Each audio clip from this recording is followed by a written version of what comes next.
والسلام عليكم ورحمه الله وبركاته. شو حالكم؟ شو اخباركم؟ شو حال داري؟ بيهم جيبرز والحمد لله.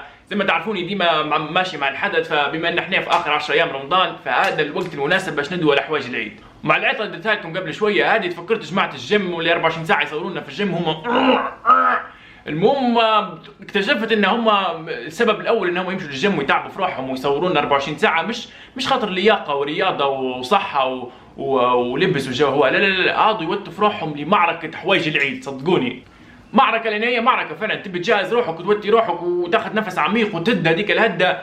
فمعركه.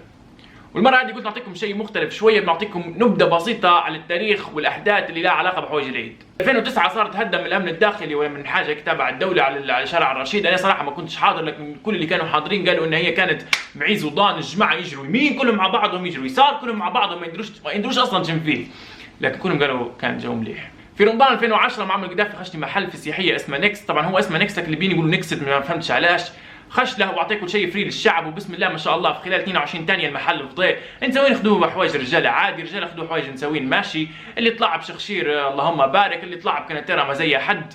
خشت بعض. وتو خلينا نخش في الموضوع الرئيسي واللي هو حوايج العيد، وخلينا نقسموهم 3 اقسام: اطفال، نساء، وشباب ورجال كبار. بالنسبه للاطفال طبعا تشيل امهاتهم، والامهات في نوعين: في الام الذكيه او اللي تحساب روحها ذكيه، تقولك نمشي نطلع بدايه رمضان البضاعه كيف نازله اقل زحمه نشري ونفك روحي من زحمه نهايه رمضان. لكن الام الذكيه هذه ما تعرفش ان صغارها في رمضان يصير لهم امتداد مع الحراره ومقاسات تزيد واحجام تعرض، والحوايج اللي جبتهم لهم بدايه رمضان في العيد مش حيجوا عليهم. النوع الثاني اللي هي الام الكسوله، هذه الام تبدا من نص رمضان لليله العيد وهي كل يوم بعد الفطور تقول تو الدنيا زحمه، تو الصبح الناس راقدين تو نطلع. تجي الصبح تقول تو الناس كلها ضاربه زقطه طالعين تو نطلع بعد الفطور. يا ماما راه كلها نفس الشيء تو في ليبيا، ولا صبح ظهر عشيه مغرب في الليل نفس الزحمه بالضبط، فيا الحقي روحك يا صغارك مش حيعيدوا. بالنسبه للبنات والنسوين التحضيرات ما يبدوش من بدايه رمضان، يبدو من بدايه السنه، لان تموت وتحيا كانت تلقى واحده لابسه زيها في العيد، ولا حتى تلقاها لابسه نفس اللبسه بتاعتها، لا حتى كندرة لا، كندرة شني شخشير لا. فزي ما قلت لكم يبدا البحث من بدايه السنه، تشرق لمصراتها عادي، تغرب لصبراتها عادي، تاخذ طياره تمشي البنغازي عادي، في سبيل ان هي تطلع ببدله فريده من نوعها ومش حد لابس زيها. ومعظم البنات تو بدوا يشروا اونلاين يعني من صفحات في الفيسبوك وكذا، فتلقاها قبل 3 4 شهور بدها تبعت في الصور لصاحباتها وبنويت خالتها واقربائها وكذا، وش رايك وانت عندك ذوق؟ طبعا كله كذب، لا انت عندك ذوق لا شيء، هذا توصل لك في رساله راك تشري زيها، انا بنشراها راك تشري زيها. بالنسبه للشباب والرجاله كتر خيرنا كشد في سوريا عربيه وشبشب.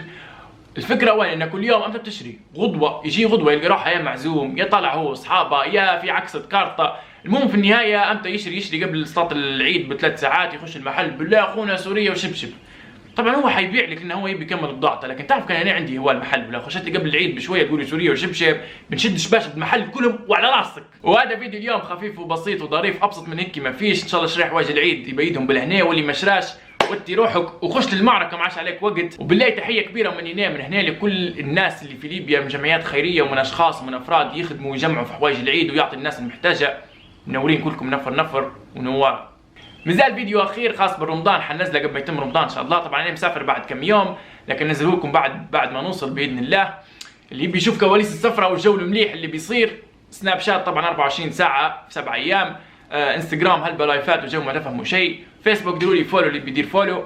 منورين هلبا واجد، ونلتقي بعد كم يوم ان شاء الله. بيس، سلام.